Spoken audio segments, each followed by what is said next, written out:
Kashi Kashi Varanasi.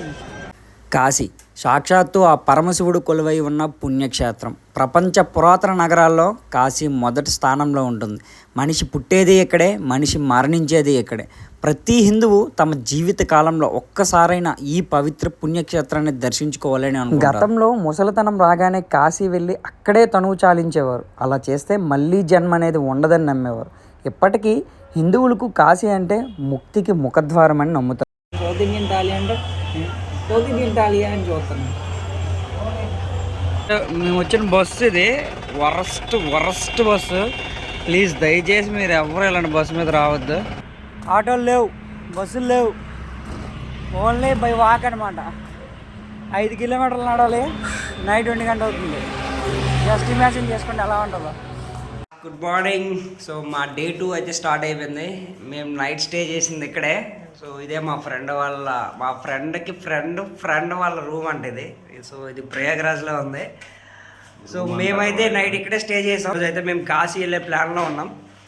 So let's stay tune this video. ఇదే Prayagraj bus stand. So present అయితే Prayagraj bus స్టాండ్లో ఏం లేవు బస్సులు. సో అన్నీ బయటే ఉన్నాయి. మనం ఇప్పుడు వారణాసి అంటే బనారస్ అనాలి.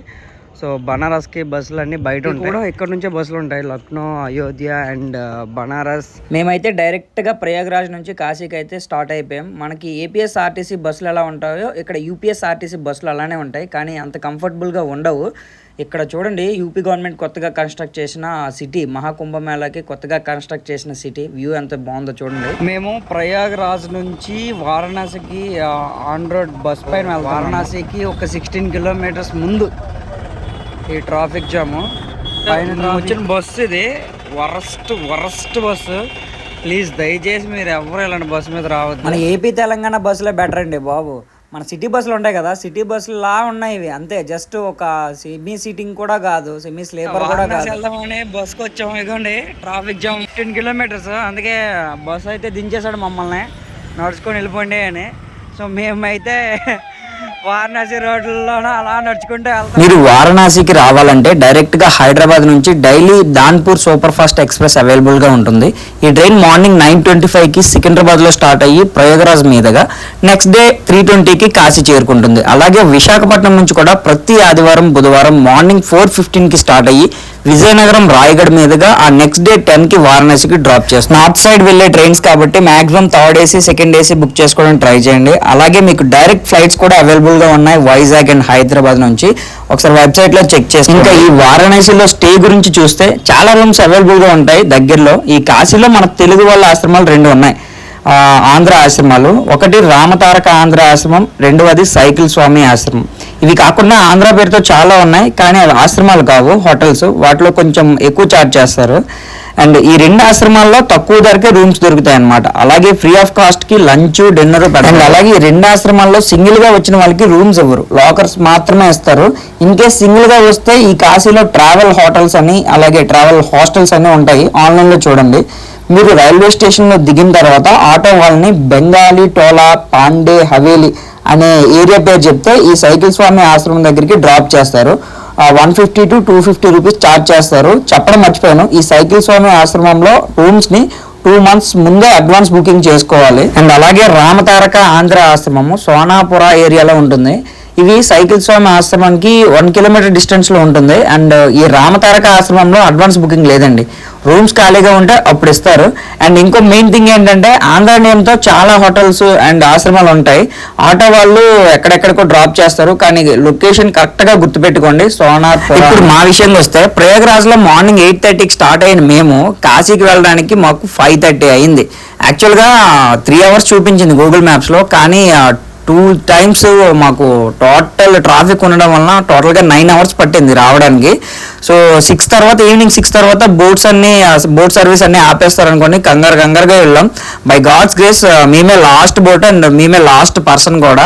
And each person 100 rupees charge చేశారు. సో మేము ఈవినింగ్ వెళ్ళడం వలన మేము గుడులన్నీ తిరగడానికి అవ్వలేదు. కానీ నాకు తెలిసిన ఇన్ఫర్మేషన్ అండ్ తెలుసుకుని చెప్తున్నా ఈ వీడియోలో. Please do watch it full video. మనం వారణాసి వచ్చిన తర్వాత డైరెక్ట్ కరెక్ట్గా కాశీ విశ్వేశ్వర స్వామిని దర్శించుకునే ముందు కాలభైరవుడిని దర్శించుకోవాలంట. ఎందుకంటే దానికి ఒక కథ ఉంది, ఆ కథను తెలుసుకొని మరీ చెప్తున్నా, ఏమైనా తప్పులుంటే క్షమించండి. శివుని ఆజ్ఞ మేరకు కాలభైరవుడు బ్రహ్మ 5వ శిరస్సును తొలగిస్తాడు. దాని ద్వారా బ్రహ్మదేవుని గర్వం పోతుంది. బ్రహ్మని హత్య చేసిన నీకు బ్రహ్మత్య పాతకం చుట్టుకుంది, నువ్వు పుణ్యక్షేత్రాలన్నీ దర్శించుకో అని శివుడు కాలభైరవుడికి చెప్పగా, ఇన్ని పుణ్యక్షేత్రాలను దర్శించుకున్నా ఆ హత్యా పాతకం పోవడం లేదని విష్ణువు దగ్గరికి వెళ్ళాడు కాలభైరవుడు. విష్ణువు నీవు శివుని కుమారుడు కనుక కాశీక్షేత్రాన్ని దర్శించుకో, నీ పాపం పోతుందని చెప్పాడు. అలా మొదలైంది కాలభైరవుడి కథ. అలాగే శివుడు కాలభైరవుడికి భక్తులు చేసిన పాపాలని నువ్వు భక్షించి పాప భక్షకుడిగా ఈ కాశీలోనే ఉంటావు అని చెప్తాడంట.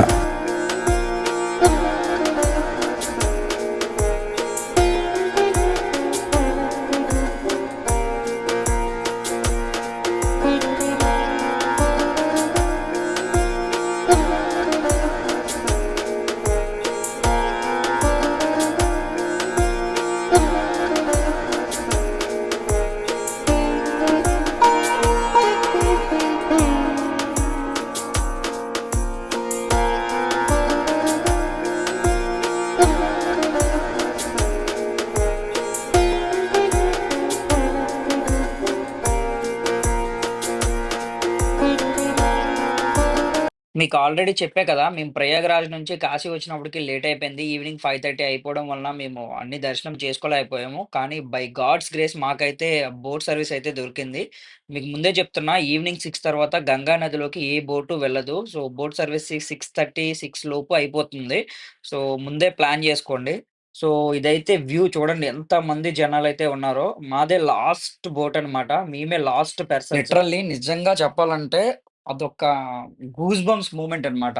ఎప్పుడు మూవీస్‌లోను, రీల్స్‌లోను, యూట్యూబ్ షార్ట్స్‌లోను చూడడమే గానీ, కాశీలో గంగా నది పైన మనం బోట్ ట్రావెల్ చేస్తునేటప్పుడు అసలు ఆ క్లైమేటు అండ్ అలా ఆ ఘాట్స్ అన్నీ చూస్తుంటే వస్తది ఆ ఫీలింగు. నిజంగా లిటరల్లీ నాకైతే కళ్ళంట నీళ్ళొచ్చాయి. అంత బావుంది. మీరెప్పుడైనా కాశీకి వెళ్లారా? కాశీకి వెళ్తే ఇలా గంగా నది రివర్ పైన బోట్‌లో ట్రావెల్ చేశారా? ట్రావెల్ చేసుంటే మీ ఎక్స్‌పీరియన్స్‌ని కామెంట్ సెక్షన్‌లో మెన్షన్ చేయండి. అండ్ అలాగే ఇప్పుడు ఇన్ డెప్త్‌గా వెళ్దాం. కాశీ అనేది సంస్కృతం నుంచి వచ్చిన పేరు. కాశీ అంటే అర్థం ప్రకాశించడం. వారణాసి అనేది వరుణ ప్లస్ అస్సి. ఆ 2 రివర్స్ వచ్చేసి గంగా నదిలో కలవడం వలన వారణాసి అని పేరొచ్చింది. బనారస్ అని పేరు ఎలా వచ్చిందో మీకు తెలిస్తే కామెంట్ సెక్షన్‌లో మెన్షన్ చేయండి. ఈ గంగా నది పక్కన మొత్తం 84 ఘాట్స్ ఉంటాయంట. దీన్నే ఘాట్స్ ఆఫ్ గంగా అని కూడా అంటారు. అస్సీ ఘాట్ నుంచి నమో ఘాట్ వరకు మనం బోట్‌లో వెళ్ళొచ్చు. మధ్య మధ్యలో మనకి చాలా ఘాట్స్ అయితే ఉంటాయి. ఈ ఘాట్స్ అన్ని నేను గూగుల్‌లో సెర్చ్ చేసి మరి మీకు చెప్తున్నా. ఏమైనా మిస్టేక్స్ ఉంటే కామెంట్ సెక్షన్‌లో మెన్షన్ చేయండి. ఈ ఘాట్ల పేర్లొచ్చేసరికి దశస్వమేధ ఘాట్. ఈ ఘాట్ విశ్వనాథ్ టెంపుల్ దగ్గరే ఉంటుంది.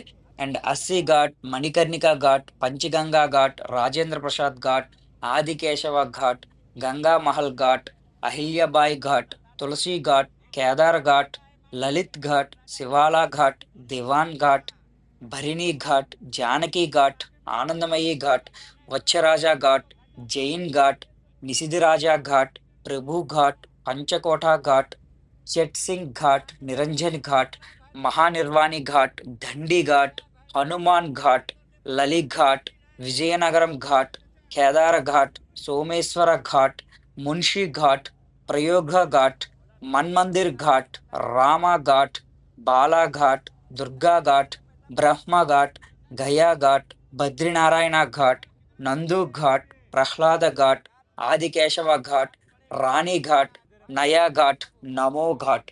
ఇవి కొన్ని మాత్రమే. ఇంకా చాలా ఘాట్స్ అయితే ఉన్నాయి. ఒక్కసారి ప్రశాంతంగా ఈ గంగా నది, అలాగే ఈ గంగా నది పక్కనే ఉన్న శివయ్యని అలా చూడండి. అండ్ ఇక్కడే మనకి గంగా హారతి కూడా ఇస్తారు.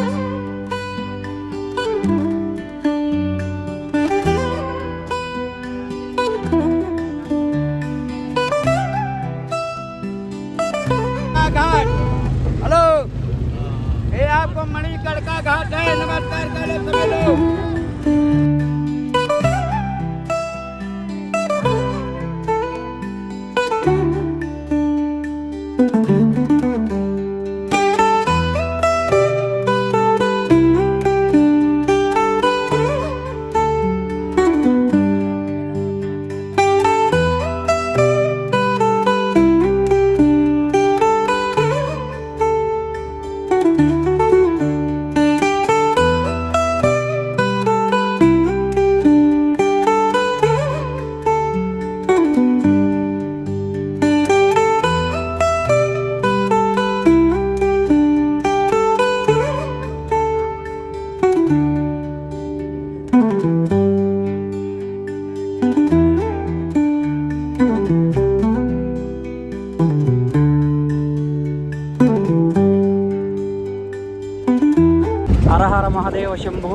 భయంకర. సో ఇదనమాట మణికర్ణిక ఘాట్, హరిశ్చంద్ర ఘాట్ అండ్ గంగా ఘాట్, అన్ని ఘాట్స్ మనకు కవర్ చేస్తున్నారు బోట్స్లోన. సో సో ఇది మీరు చూడొచ్చు గంగా నది ఇదంతా.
ये कौन सा घाट आ गए मणिकर्णिका? आपको राजा हरिश्चंद्र घाट है, जो राजा हरिश्चंद्र की जो काट गया है, स्वर्ग में जीवित गया है, इसलिए घाट का नाम पड़ा संत राजा हरिश्चंद्र घाट। यहाँ पे ये क्या हो रहा है? इसी लोगों नौकरी काट दिए थे ना, कलुआ भंगे किया है। हाँ, नमस्कार करो, ये संत राजा हरिश्चंद्र घाट है। इसी घाट पे इसी घाट पे भी अंतिम संस्कार होता है। काट किया यहीं से स्वर्ग में तीनों प्राणी गया। जो कलुआ भंगे ने बोला कि देखो हमारे पास कोई नौकरी चाकरी है नहीं, अरे हो जाएगा। तो राजा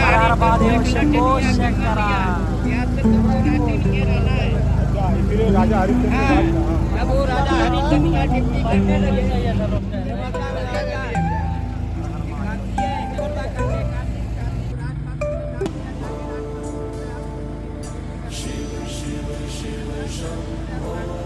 బోట్ వాళ్ళు ఈచ్ పర్సన్ 100 రూపీస్ ఛార్జ్ చేశారండి. అండ్ అలాగే మనకి ప్రైవేట్గా సింగిల్గా ఓన్లీ మన ఫ్యామిలీతోనే గంగా నది పైన బోట్ ట్రావెల్ చేయాలనుకుంటే 2000 వరకు ఛార్జ్ చేస్తారు. అండ్ అలాగే బార్గెనింగ్ చేస్తే తగ్గిస్తారు కూడా.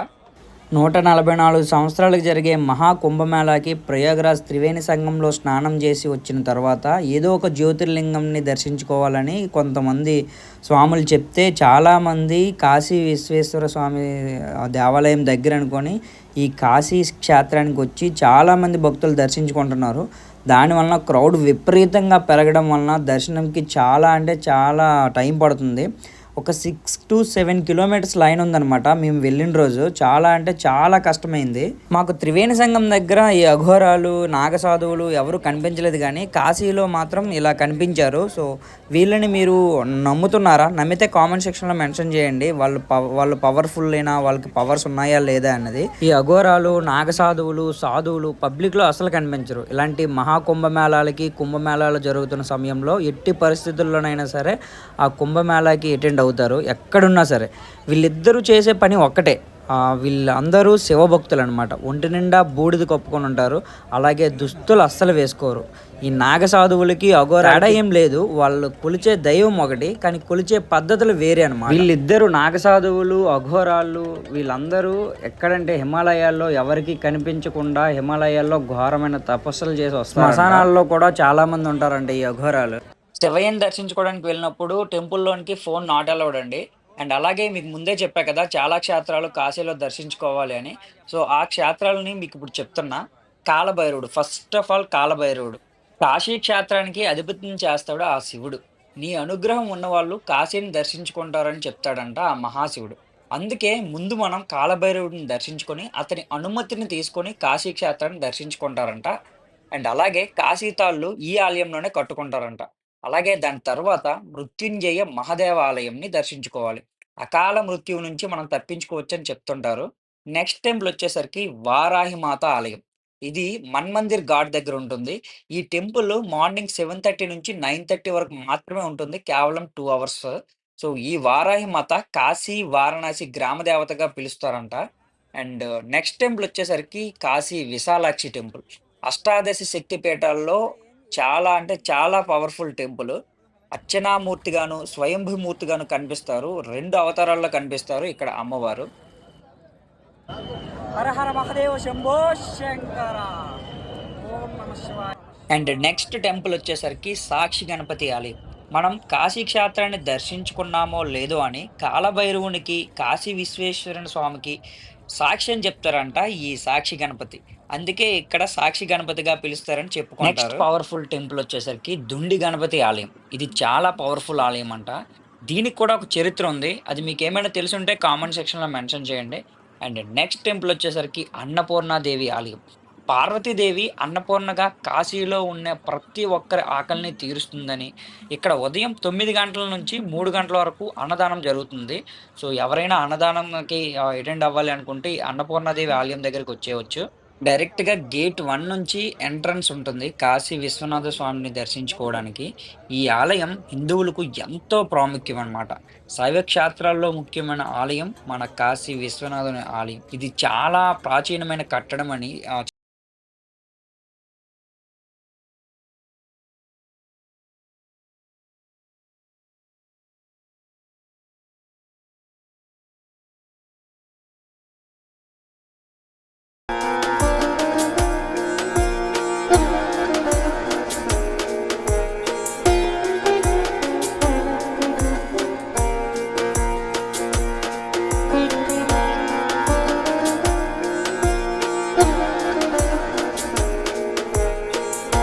ఆది అంతం లేనివాడు మన శివయ్య.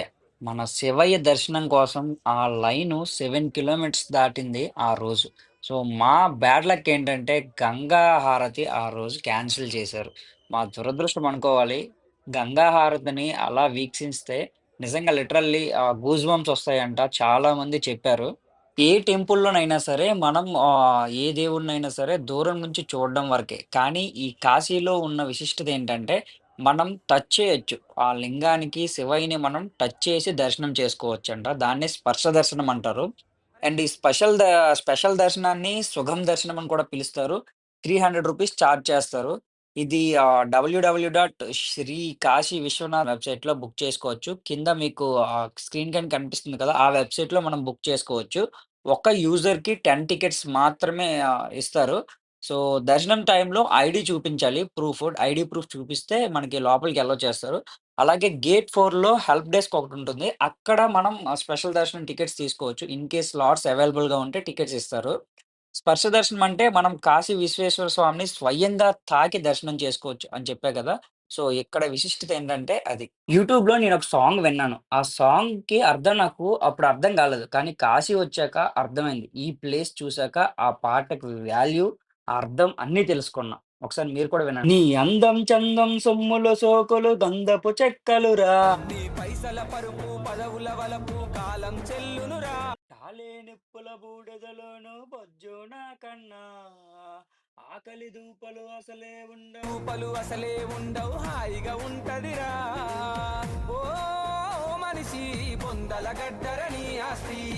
ఓ మనిషి తొందర పడితే కాదు మరి. కాటిలో కాలే అరెరరే కాటిలో కాలే కట్టెల మీద రమ్మంటున్నదిరా. నీవు ఎప్పటికైనా రావాల్సిందని నవ్వుతూ ఉన్నదిరా. మనకి ఎంత పేరున్నా, మనం ఎంత సంపాదించినా మనం చేరేది కాటికే అని ఆ పాటలో ఉన్న అర్థం. అందుకే నేను ఆ పాటని ఇక్కడ ప్లే చేశాను. యూట్యూబ్ ఫైర్ వీడియోస్‌ని తీసుకోదు. అందుకే బ్లర్ చేశాను. ఏమనుకోవద్దు. అండ్ ఇంకా ఏంటంటే ఈ సాంగ్‌లో ఎంత అర్థం ఉందో మనం నిజ జీవితంలో కూడా మనం అది పాటించాలి. మనకి ఈగోస్ అవన్నీ వదిలేసి, మన ఈ చిన్న జీవితాన్ని బాగా ఎంజాయ్ చేయాలి. పీస్‌ఫుల్‌గా ఎంజాయ్ చేయాలి. ఎక్కడికైనా చివరికి మనం ఇక్కడ కాటిలోకే కదా రావాల్సింది. అండ్ గంగా హారతిని అస్సలు మిస్ అవ్వద్దండి. మేమైతే అన్‌లక్కీగా మిస్ అయ్యాము. ఆ రోజు క్యాన్సిల్ చేశారు. అండ్ అలాగే ఇక్కడ 3 హారతులిస్తారు. ఉదయం 3 గంటలకి మంగళహారతి ఉంటుంది. దీని టికెట్ రూ. 350. అండ్ అలాగే 11:15కి భోగ హారతి ఉంటుంది. దీని టికెట్ రూ. 180. అండ్ అలాగే సాయంత్రం 6:30కి సప్తఋషి హారతి ఉంటుంది. దీని టికెట్ కూడా రూ. 180. వీటిని మనం ఆన్‌లైన్‌లో బుక్ చేసుకోవచ్చు. అండ్ అలాగే ఇక్కడున్న 84 ఘాట్స్ దగ్గర ఒక్కొక్క ఘాట్‌కి ఒక్కొక్క ప్రాముఖ్యత అయితే ఉంది. మణికర్ణిక ఘాట్, హరిశ్చంద్ర ఘాట్, హస్సీ ఘాట్ ఇంకా చాలా ఘాట్స్ అయితే ప్రాముఖ్యం కలిగి ఉన్నాయి. అండ్ మెయిన్‌గా ఏంటంటే దహన సంస్కారాలొచ్చేసరికి మణికర్ణిక ఘాట్‌లో చేస్తుంటారు. ప్రతి 10 మినిట్స్‌కి ఒక శవాన్నయితే తీసుకొచ్చి దహన సంస్కారాలు చేస్తుంటారు. ఇక్కడ చనిపోవాలి అనుకునే వాళ్ళు చాలా ఎక్కువ మందుంటారు. ఎందుకంటే ఇక్కడ చనిపోతే మళ్ళీ పునర్జన్మ అంటూ ఉండదు. డైరెక్ట్‌గా స్వర్గానికో, నరకానికో వెళ్ళిపోవచ్చని అనుకుంటారు. అండ్ అలాగే హరిశ్చంద్ర ఘాట్ దగ్గరైతే పిండ ప్రదానాలు చేస్తుంటారు. మీరు ఇన్ కేస్ సోలో ట్రావెలర్ అయితే ట్రావెలర్ హాస్టల్స్ అయితే ఉంటాయి. మీరు హరిశ్చంద్ర ఘాట్ దగ్గరలో హాస్టల్ తీసుకుంటే బై వాకబుల్ డిస్టెన్స్ ఈ ఘాట్స్‌కొచ్చేసి షేరింగ్ బోట్స్ ఉంటాయి. అక్కడి నుంచి అన్నీ గంగా నది చుట్టూ ఉన్న ఆ ఘాట్స్ అన్నీ చూడొచ్చు. అండ్ అలాగే ఈ గంగా హారతిని దశస్మేధ ఘాట్ దగ్గర చూసుకోవచ్చు. చలికాలంలో అయితే 6:30కి ఉంటుంది. అలాగే వేసవికాలం అయితే 7:00కి ఈ గంగా హారతిని మనం చూడొచ్చు. నిజంగా మళ్ళీ మళ్ళీ చెప్తున్నా గంగా హారతిని మాత్రం అస్సలు మిస్ అవ్వద్దు మాలాగా. ఏదైనా సరే ప్రీ ప్లాన్డ్‌తో రండి ట్రిప్‌కి. అన్ని క్షేత్రాలు మీరు దర్శించుకోవాలంటే 1 ఆర్ 2 డేస్‌లో అవ్వదు. మినిమమ్ 5-7 డేస్ అయినా అవుతుంది. సో, అందుకే అన్నీ ప్లాన్ చేసుకొని రండి. అండ్ ఇంకా కాశీలో చూడాల్సిన ఇంకొన్ని ప్రదేశాలేంటంటే భరతమాత ఆలయం, అలాగే సారనాథ్, కాశీరాజు నివసించిన రామ్‌నాథ్ ఫోర్ట్, అలాగే బనారస్ యూనివర్సిటీ. బనారస్ యూనివర్సిటీ అనేది ఓల్డ్ యూనివర్సిటీ అన్నమాట. 90స్‌లో ఇది కన్‌స్ట్రక్ట్ చేశారు. 90స్ నుంచి ఉందంట ఈ బనారస్ యూనివర్సిటీ. అండ్ అలాగే బిర్లా టెంపుల్, సంకట్ మోచన్ హనుమాన్ టెంపుల్. ఇది పవర్‌ఫుల్ టెంపుల్ అంట. ఎవ్రీ ట్యూస్‌డే చాలా రష్ ఉంటుందంట. భక్తులు కిటకిటలాడుతుంటారంట ఈ సంకట్ మోచన్ హనుమాన్ టెంపుల్ దగ్గర. అండ్ అలాగే గవ్వలమ్మ గుడి. ఈ గవ్వలమ్మని అలాగే వారాహి అమ్మవారిని కాశీ, వారణాసి యొక్క గ్రామ దేవతలుగా చెప్పుకుంటారు. అండ్ అలాగే ఇంకా బిర్లా టెంపుల్, అలాగే తులసి మానస్ టెంపుల్, తర్వాత బెనారస్ శారీ షాపింగ్ చేసుకోవచ్చు. సో, ఇదండి. మేము కాశీలో మహా కుంభమేళాకి వెళ్ళి వారణాసి కాశీ విశ్వేశ్వర స్వామిని దర్శించుకున్నాం. సో, మేమైతే ఇవన్నీ మిస్ అయ్యామని చెప్పి మీకు చెప్తున్నా. మీరైతే కుంభమేళాకి వెళ్ళి కాశీ వచ్చి ఇవన్నీ దర్శించుకోవాలని నేనైతే మనస్ఫూర్తిగా కోరుకుంటున్నా. సో, పక్కాగా ప్లాన్ చేసుకొని రండి. మీ ఎక్స్‌పీరియన్స్‌ని కామెంట్ సెక్షన్‌లో మెన్షన్ చేయండి. సో, నేను పెట్టిన ఎఫర్ట్స్, నేనిచ్చిన ఇన్ఫర్మేషన్ మీకేమైనా యూజ్‌ఫుల్‌గా అనిపించినా ప్లీజ్ లైక్ చేయండి, కామెంట్ చేయండి, షేర్ చేయండి. చెప్పడం మర్చిపోయా. కాశీలో నేనైతే ఎప్పుడు ట్రై చేయని విధంగా, ఎక్కడ ట్రై చేయని విధంగా పంచ్ ఔట్‌ఫిట్‌లో వెళ్ళా. సో, అది ఎలా ఉందో కామెంట్ సెక్షన్‌లో మెన్షన్ చేయండి. సో, మీరిక్కడ చూస్తున్నారు కదా! ఇది లైను. చూడండి ఇలా 7 కిలోమీటర్స్, 8 కిలోమీటర్స్ వరకు ఉందండి లైను. చాలా రష్ అయితే ఉంది. సో, ఇదండి వీడియో. That's it for today video. For more videos please subscribe Nani Ratnala. Thank you. Have a great day. Signing of.